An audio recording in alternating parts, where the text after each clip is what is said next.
What's up, everybody? My name is J. Caleb Perkins, and I am the founder of Remedy Network, and also I'm your host for Mental Wealth. And today I'm so excited because we've got two-time Super Bowl champ Dwight Hicks, and he's right here with us. Dwight, welcome. How are you today? I'm well. Amazing, amazing. Well, you know what? We're just so glad to have you. I mean, the legend, Black excellence, just everything. Super Bowl champ. We got him here today. Dwight, tell us, how have you been? How's your week going? Pretty well. Afternoon, EchoCast audition. Had to speak a little Spanish. But other than that, everything is good. Amazing. Good, good, good. So, I mean, you come from an incredible football career, acting career. I was reading that you led your high school football team to a 9-1 record in 1972. I mean, from when you were in school, did you always know that you wanted to play football? Did you always know that you wanted to do sports? I mean, how did that come about?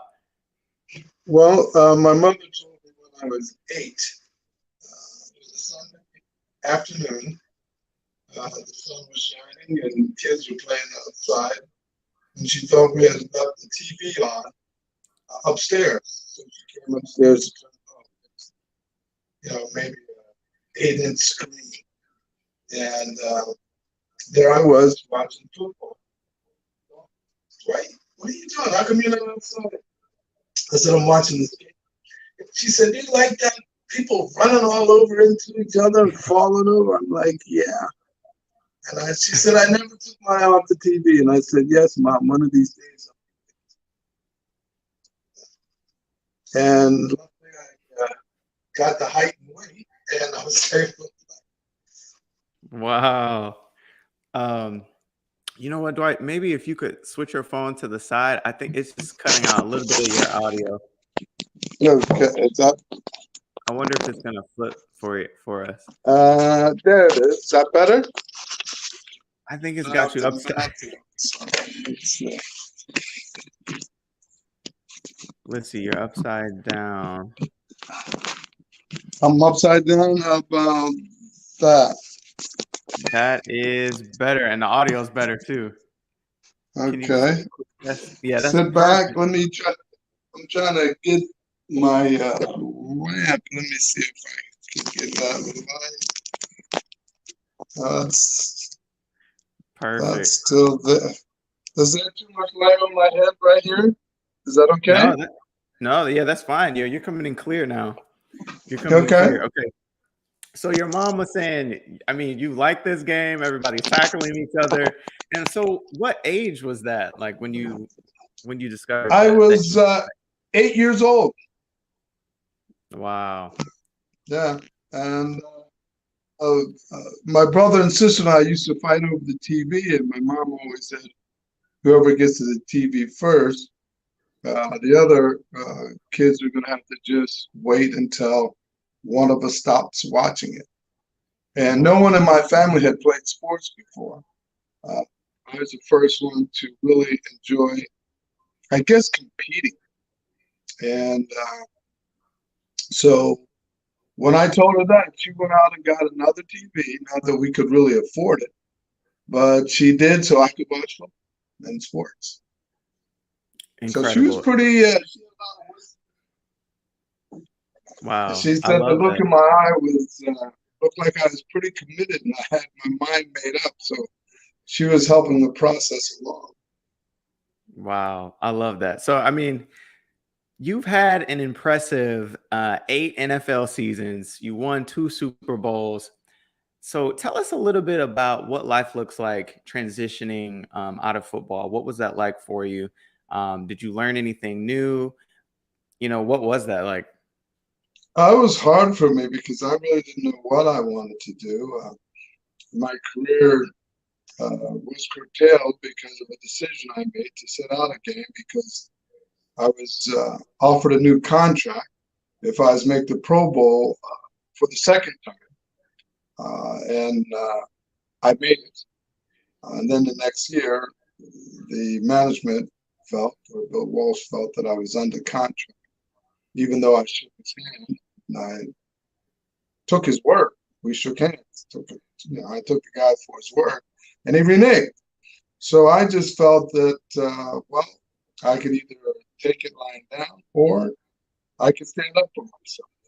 So I Wow. chose to stand up for myself. And I did everything I was supposed to do.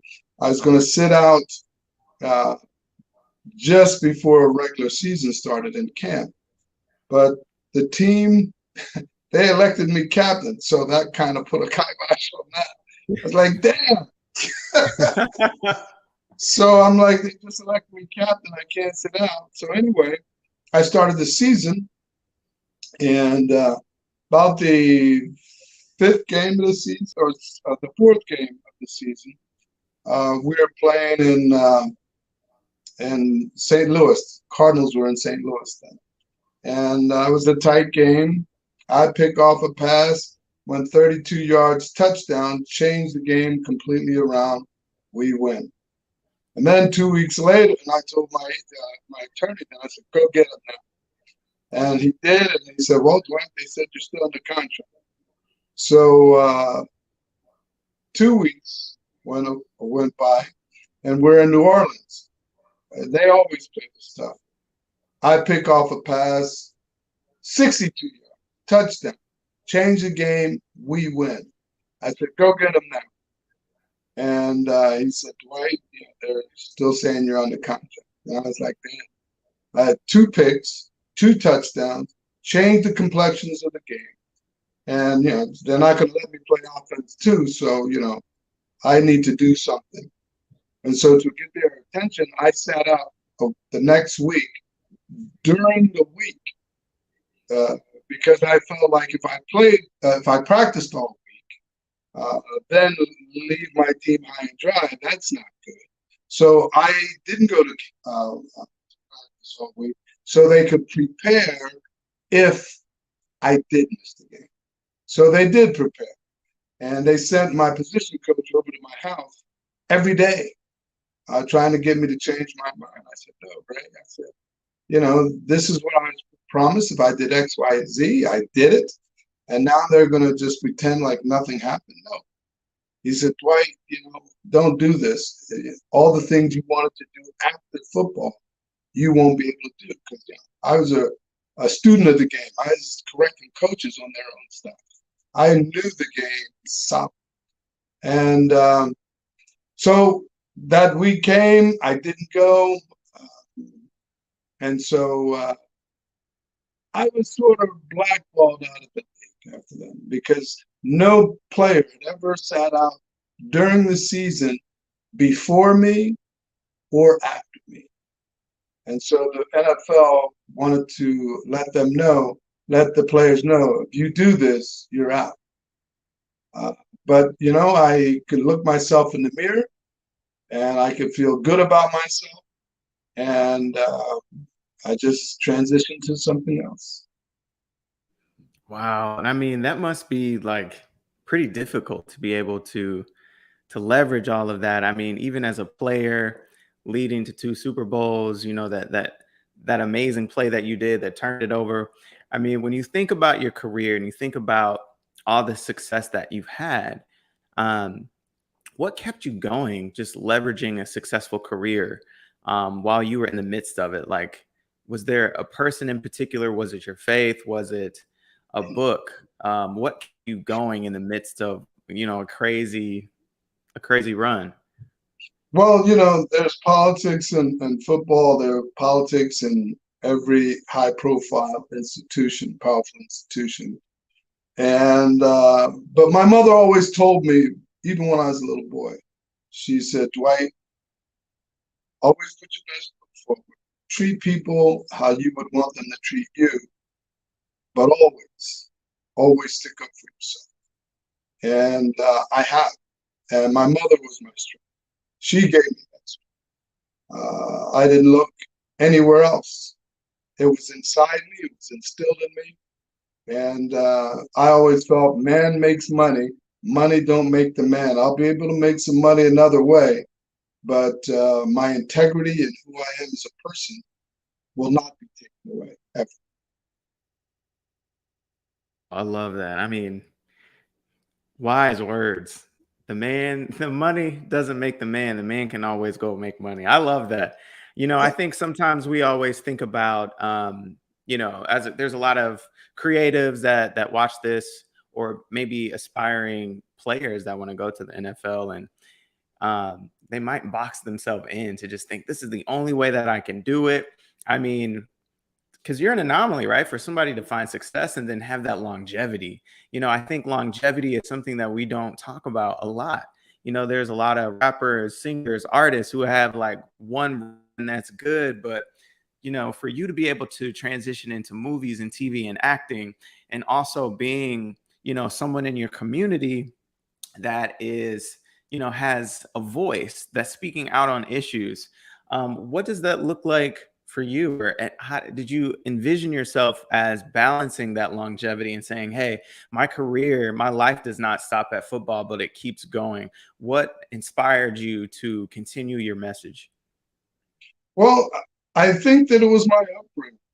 I had my mother was very prominent in my life. She always talked to me and gave me words of inspiration, and just to be a good person.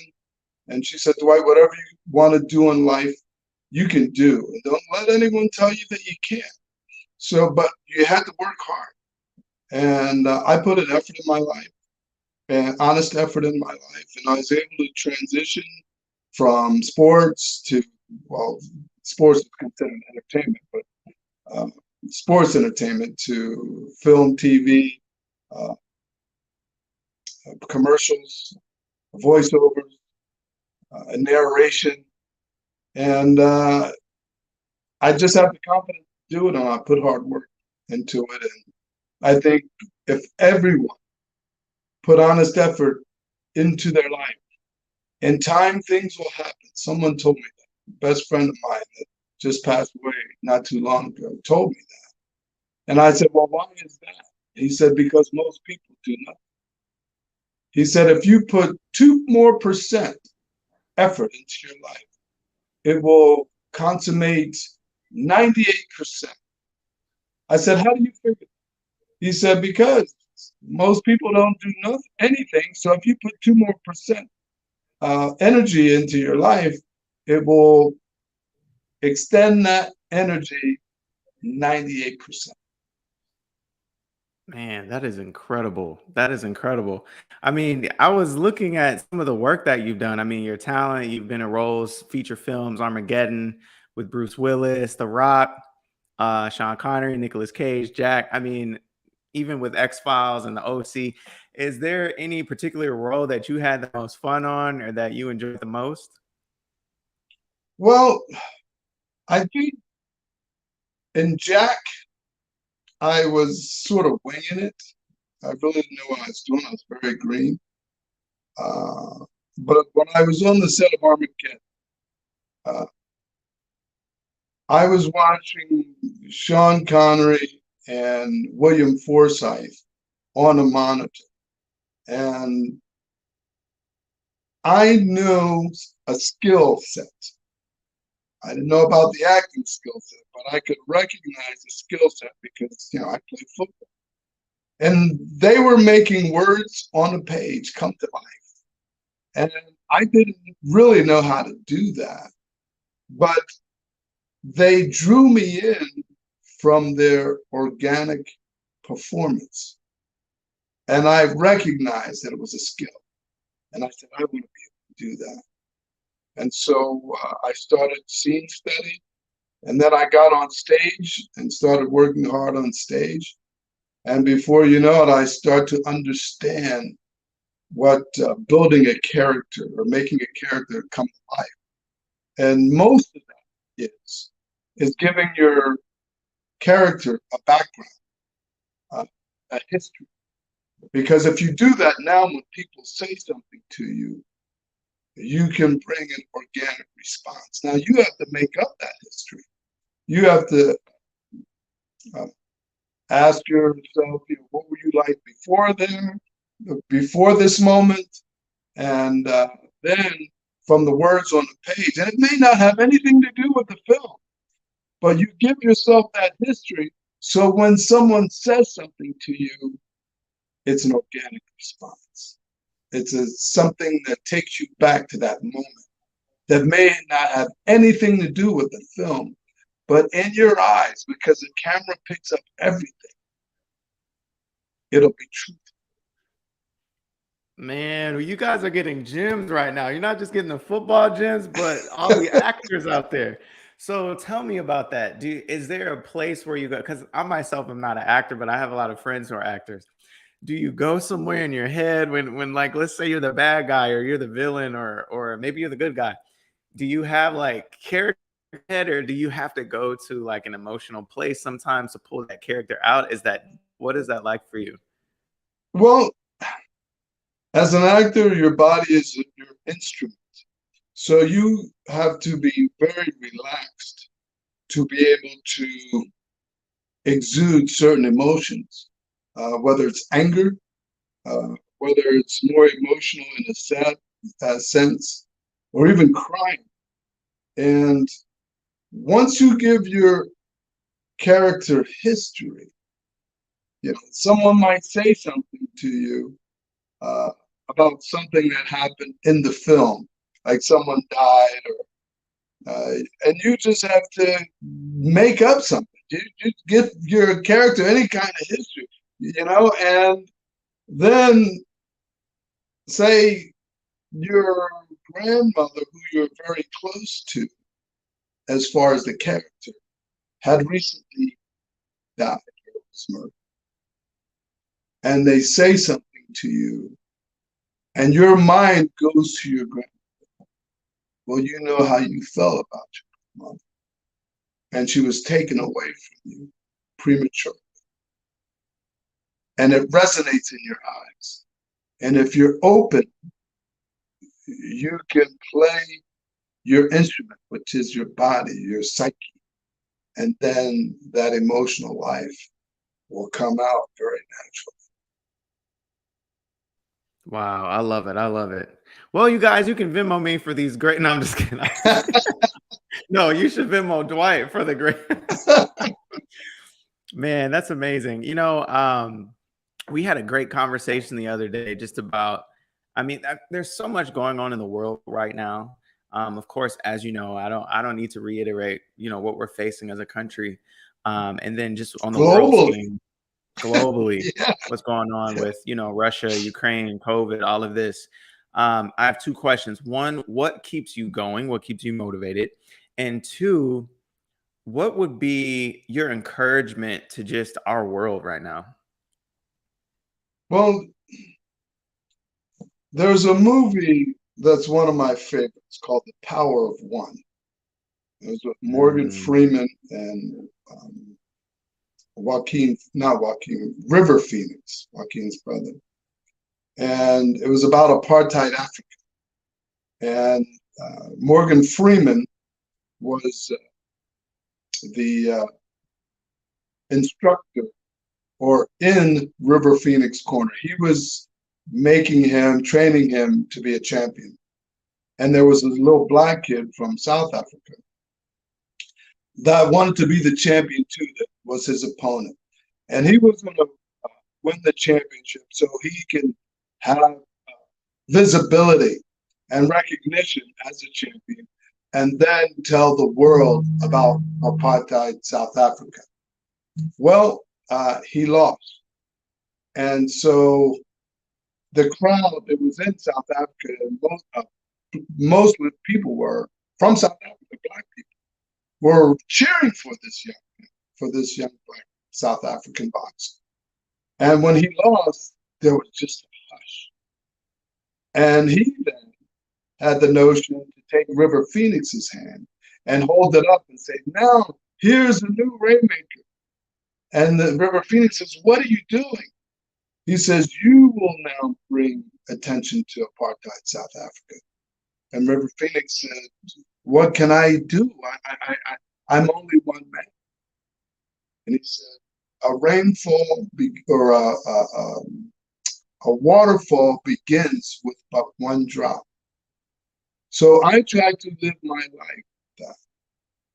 Just one person, be an example, giving wisdom or knowledge or information to people that might want it, that might want to hear positive information, so they might better their lives, and then in turn around and help someone else. Pass that information along. And that's how you change the world. Man, that was good. Oh my God, that's amazing. I have to watch that movie, by the way. That It's is a great film. incredible. You'll enjoy it. Yeah, I think a lot of times we discount the power of one a lot in our lives because one, we're inundated with so much technology, so much media. We're constantly looking at other people's lives, what other people are doing, and we're not necessarily looking at the impact that we can have on the ground level in our own life. And you can even see this in literature, in books. I mean, even the Bible talks about this. And I think it's interesting. And this is a question for you. What made you hone in on that power, on Dwight's power of one, even before all of your success as a pro football player and your success as an actor? As a kid, like, did you know that you had this power and that you wanted to show the world or make the world a place? I did not know it was in me. But I remember my mother again. There was this little bully uh, in our neighborhood. I was probably in third, fourth grade. And again, it was a nice sunny day, and I had come from the outside inside. And my mom said, What are you doing? How come you're not outside? I said, I don't want to play anymore. And that was never like me. And she said, Boy, you better tell me what's going on. And I told her, I said, this bully's been bullying people, and I don't want any parts of it. She said to me, either you go out and you stand up to him, or you're gonna have to deal with me. And I know I didn't want to deal with her. So I went back outside. And that little kid kept, pushing people around, and he came up to me and started harassing me. And I got very emotional. I started crying, and I beat this kid's ass. And all the neighbors, the mothers were clapping out the window because they were watching the whole thing. So maybe that was part of it. My mother taught me to stick up for myself.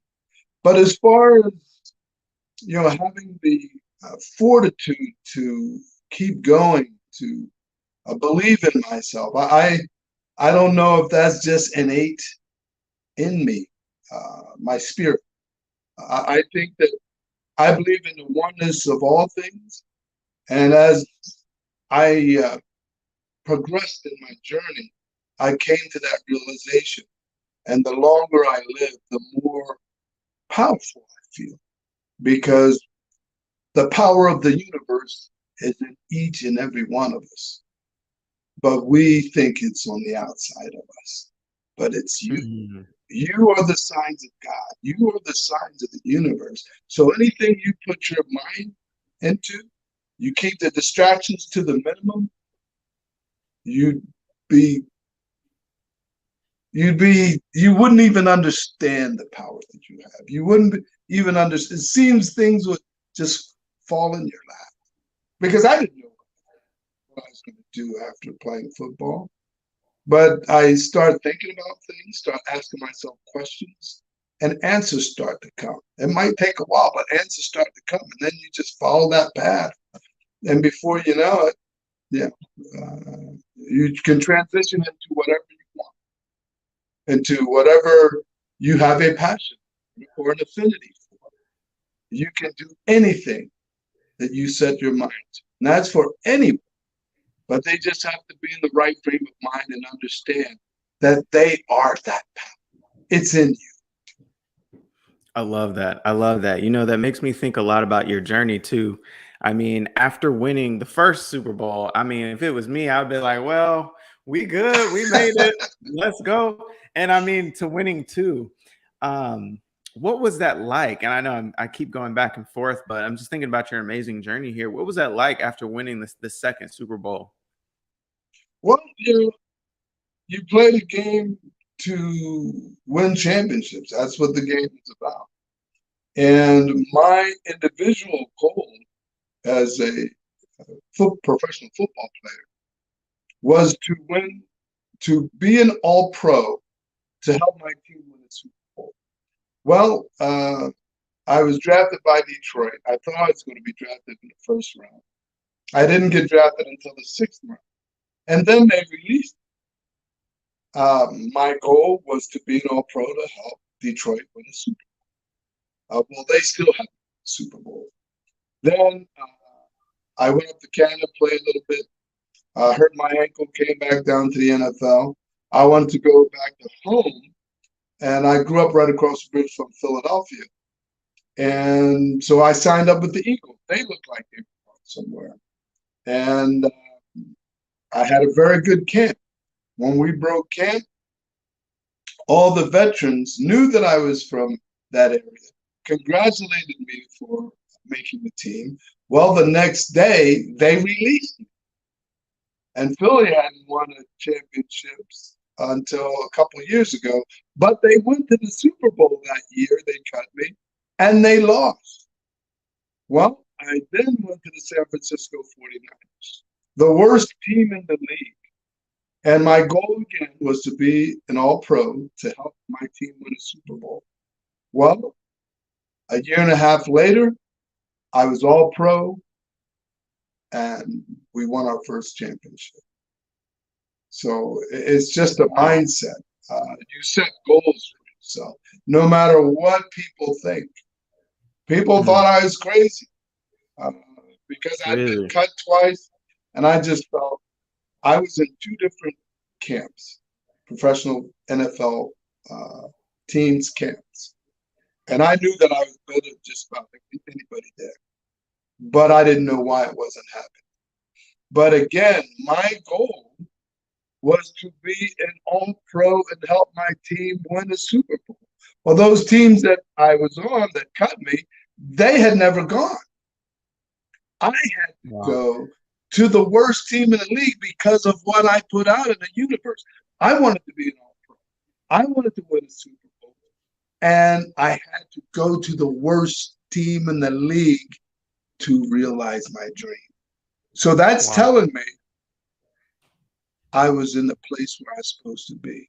Even though I had some adversity, I kept putting out the effort, and the universe put me where I was supposed to be to realize my dream.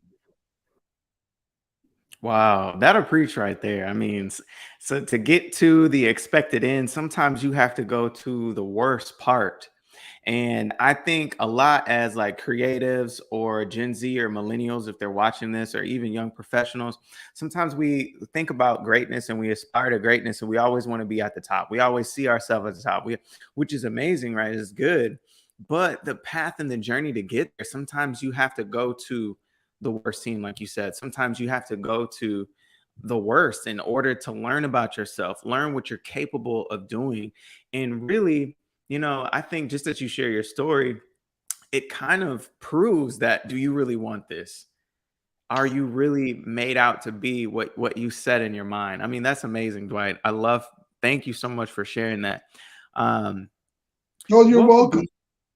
What would be your encouragement to what would be your encouragement to young professionals that are listening to this, that are saying, hey, I'm at a crossroads in my career. I may have found success here, but during the pandemic I've had to switch, or I've had to pivot. Given all of your success, all of your wisdom, how would you encourage that person? Well, I would say that a lot of people will tell you your limitations. And if you listen to them, they will be yours. People used to ask me, well, Dwight, what's your plan B? There is no plan B. Because if there's a plan B, when you start having to struggle, or if adversity comes in your path, what are you going to do? What do most people do? They quit. And then they go, oh, well, that didn't happen, so I guess I'll set up a plan B. There was no plan B for me. I knew what I was capable of. I knew I could play. So I put all my effort into living my dream. You have to have a passion, and you have to be passionate about what you're doing, because if there's a fire in your belly, and this is what you really truly want, then you're going to do everything you possibly can to make it happen. And as I said, if you keep the distractions to the minimum and you put in honest work, honest effort, things will seem to start falling in your life. Man, that is so good. Dwight, we got to have you back. Can you come back? Can you come back again? That's amazing. I love that. I love that. Okay, so in the interest of time, we have like 2 minutes left. I want to do a quick speed round with you. These are super fun. It's just like 4 to 5 questions. You're only going to get like 2 or 3 seconds to think of a response. They're super easy. Are you ready? I guess. Are you ready? I'm as ready as I'm ever going to be. All right, question number 1. Who is your favorite person? My mother. Love it, love it. What is your favorite food? Oh, wow. My favorite. Dessert. Banana pudding. It's not good banana for pudding. You, but that was banana pudding. My mother made that, and a deep dish homemade apple pie. Those are my. Yeah. What is your best memory? Wow, my best memory? It's interesting. I'll say this. Not at the time, but when my father died when I was 11, I didn't come to grips with it until I was 36. But him dying that young made me be a better father. Wow. Man, this is so good. Thank you for sharing. Thank you for sharing. What would you have told yourself at 20? At age 20? To really understand the difference between a friend, a real friend, and acquaintances. And I look back on my life when I was 20, there were people in my life that I don't even know why I even let them in. But as an older man, in my experience, I would tell that 20-year-old to be very discerning who you let in your circle, who you let in your life.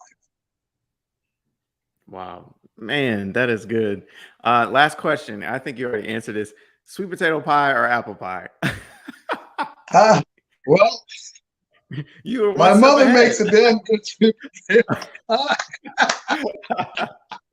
Oh my God. So if it was sweet potato, or I'd have to say sweet potato. See, sweet potato pie. See, I have a sweet tooth, all of the above, but my mother's sweet potato pie is like hands down. There is no other. I love it. I love it. Man, well, Dwight, it's such a pleasure having you on today. Of course, Dwight is going to be joining us for the Remedy for Success Gala on June 18th, 2022, in Morgan Hill, California, to honor the life and legacy of Paris Harrelson. As well, we just salute you for just all of your accomplishments and just being an excellent figure. And really respect you. Thank you so much for joining us today. It's been another episode of Mental Wealth with none other than Super Bowl champion Dwight Hicks. Thank you so much.